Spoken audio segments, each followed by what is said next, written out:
One guiding principle helped Joe Davies scale Fat Joe from a humble startup to a $15 million plus agency, one that was profitable from month one. So I think obviously the main term that we use is scalability.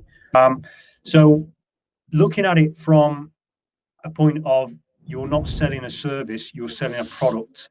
That was kind of a game changer for us. Like we looked at it like, okay, this is a product.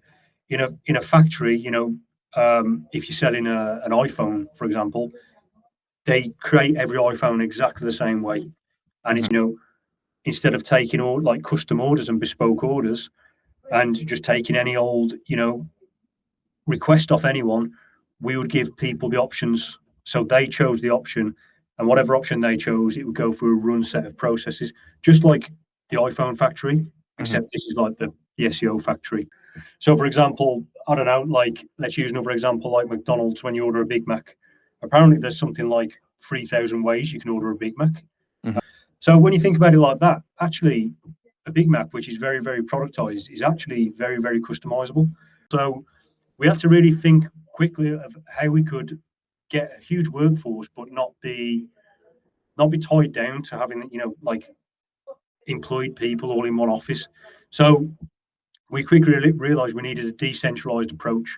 But anything that was workforce or labor related, such as writing, outreach, or link building, that kind of thing, design that we did eventually, anything like that that's part of a deliverable, it had to be decentralized. But we kind of like took that approach to it. So we hired all the writers remote, contracted, hired all the outreach team remote, contracted, because it means you've not been able to automate something, and you've not been able to process something that someone outsourced could do. So having a big team looks good on LinkedIn, like you say, but I think when there's economic storms, when there's industry storms, when there's things that happen that means your revenue goes down, you've got mouths to feed that are really relying on you.